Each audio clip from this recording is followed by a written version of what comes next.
చూడాల్సిన అంశం. Right sir.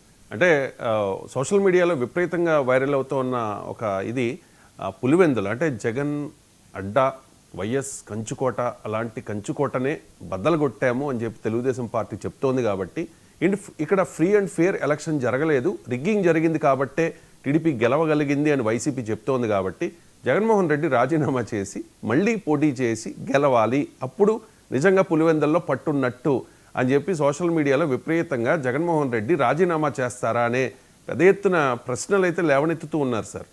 So దీని మీద ఏమంటారు? అంటే ఆయన ప్రూవ్ చేసుకోవాల్సిన అవసరం ఉందంటారా? ఖచ్చితంగా జగన్ రాజీనామా చేసి మళ్ళీ ఎలక్షన్స్కి వెళ్ళాల్సిన అవసరం ఉందంటారా? అంటే ఆ విధమైన అకౌంటబిలిటీ అన్నది ఇప్పుడు రాజకీయాల్లో మనం చూడట్లా. ఇప్పుడు ఫర్ ఎగ్జాంపుల్ ఒక రైలు యాక్సిడెంట్ అయిందని అప్పుడు లాల్ బహదూర్ శాస్త్రి గారు రాజీనామా చేశారు.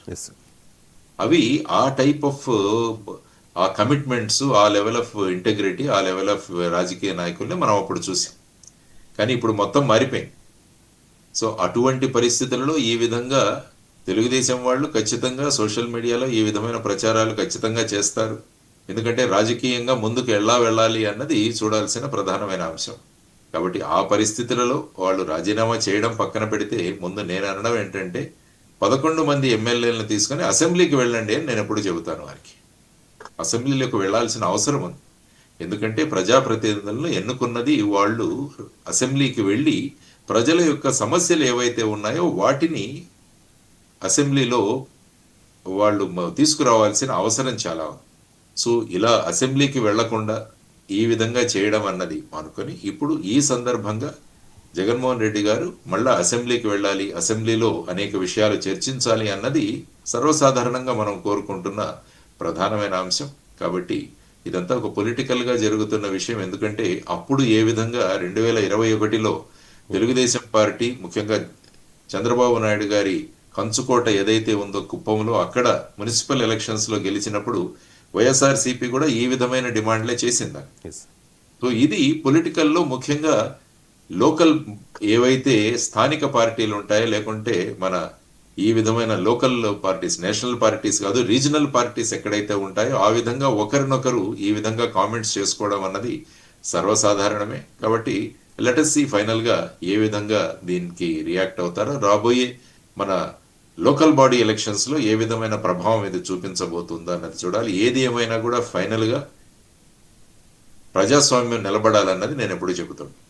కాబట్టి ఈ సందర్భంగా నేను అనుకోవడం, ఈవెన్ హైకోర్టు కూడా వెళ్ళడం జరిగింది ఇక్కడ ఎన్నికలను ఆపడానికి వైఎస్ఆర్సీపీ పార్టీ. కానీ హైకోర్టు దాన్ని తోసిపుచ్చి, ఎందుకంటే election commission, state election commission వాళ్ళు ఎన్నికలు సజావుగా జరుగుతున్నాయి అన్నవి వాళ్ళు చెప్పిన విషయం. మీరు కావాలంటే ట్రిబ్యునల్కి వెళ్ళండి అని కూడా వాళ్ళు చెప్పిన అంశం. కాబట్టి వైఎస్ఆర్సీపీ రాబోయే కాలంలో ఈ ఎన్నికల సందర్భంగా హైకోర్టును కాదు, ట్రిబ్యునల్ కానీ, ఎలక్షన్ కమిషన్ కానీ, ఆ తర్వాత హైకోర్టు, సుప్రీంకోర్టుల దాకా వెళుతుందా అన్నది కూడా వేచి చూడాల్సిన అంశం. ఎందుకంటే వాళ్ళంత ఈజీగా వదిలిపెట్టరు. ఎందుకంటే తన యొక్క కంచుకోటలో ఈ విధంగా జరగడం అన్నది they may not take it positively. దాన్ని న్యాయపరంగా కూడా పోరాటానికి వెళ్ళొచ్చు. ఎందుకంటే చాలా టీవీ ఛానల్స్ లో చాలా మంది ఓటర్లను బయటికి పెట్టేశారు, బలవంతంగా ఓటు వేయించారు, తర్వాత అక్కడ బూత్ ఏజెంట్స్ ను కూడా రాకుండా చేశారు, పోలీసులు కుమ్మక్కయ్యారు, అన్ని రకరకాల వ్యాఖ్యలు చేయడం జరిగింది. సో వీటన్నిటినీ తీసుకొని రేపు న్యాయపరంగా ఏదైనా పోరాటం చేస్తారా అన్నా కూడా చేయవచ్చు అన్నది నేను అనుకుంటున్నాను. రవిశంకర్ వ్యాఖ్యలు చేయడమే కాదు సార్, దానికి కొన్ని ప్రూఫ్స్ కూడా చూపిస్తూ ఉన్నారు.